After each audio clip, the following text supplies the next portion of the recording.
Now, Aaron Copland was a New York composer who imagined a new sound world for the American West. Let's meet some younger New York composers who are imagining new sound worlds of their own. Here's our young composers advocate, John Deek, to tell us about them.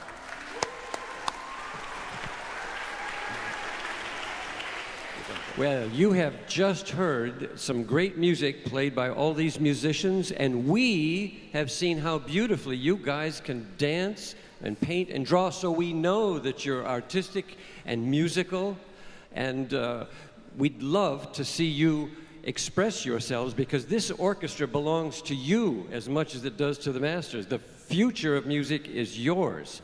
The New York Philharmonic has a program called the Credit Suisse Very Young Composers. And it's the only program we know of where kids your age can actually write and compose music, every note, orchestrate every note for any kind of professional ensemble from jazz to classical. And even some of them, as you'll see in a second here, go on to write for the entire New York Philharmonic. You can find out a little bit more about the very young composers on page 16 of that same orange playbill that you had. We are helped in our program by wonderful teaching artists and composers. In fact, one of them is sitting right there, David Wallace, who is the fiddler you've seen.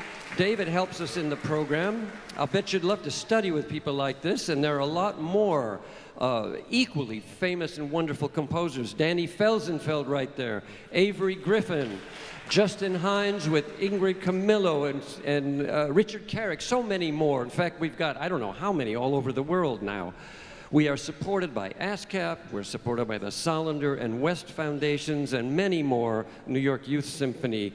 Now, let's hear how your classmates have written their thoughts and their musical ideas for the symphony orchestra. Let's call up right now Elijah Valongo of PS 165, Milo Panawazic of PS 39, and Andre Alexander of PS 24, your young composer. Right. Yeah, so you hang out here. All right. Thanks.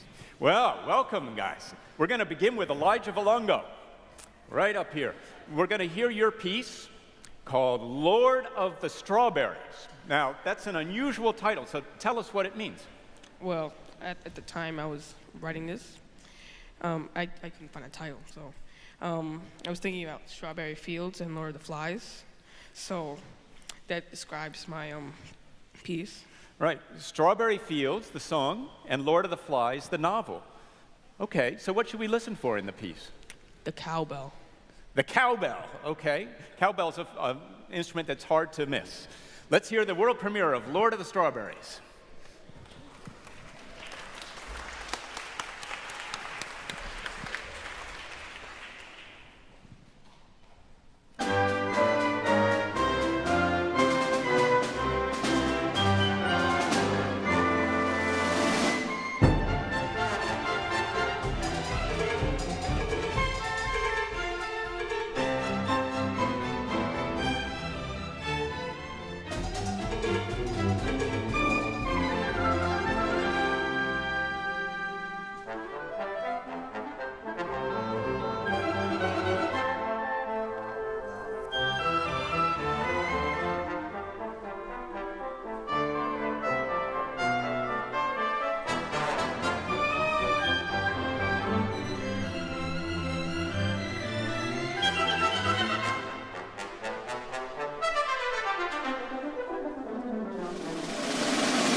Wow, that was just great, Elijah.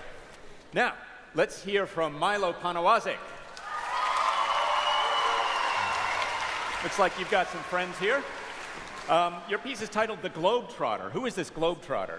The Globetrotter is a make-believe adventurer who travels the world making escapes from different tricks and traps, a more comical version of Indiana Jones. Okay, what should we listen for in this piece? You should listen for the suspenseful and playful moments, and you should listen for how background musics like the flute and the harp contribute to the piece. Terrific. Let's hear The Globetrotter.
Great. Congratulations, Milo. Andre Alexander.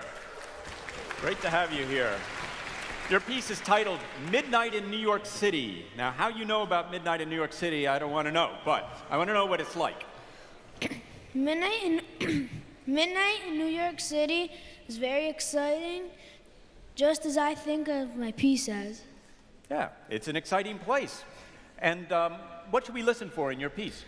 You should listen for the jazzy groove of the piece. Jazzy groove.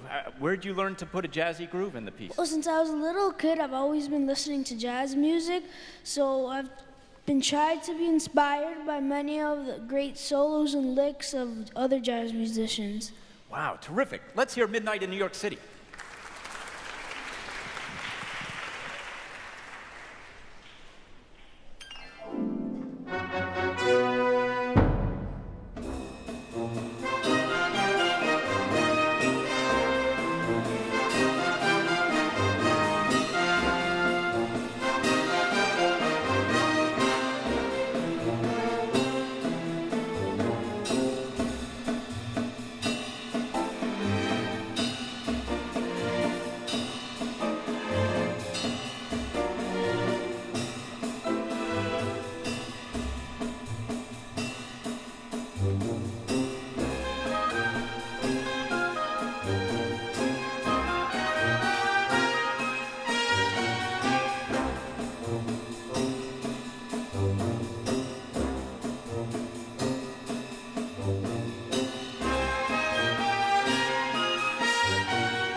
Let's hear it for all our very young composers.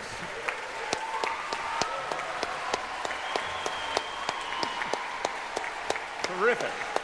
Just great.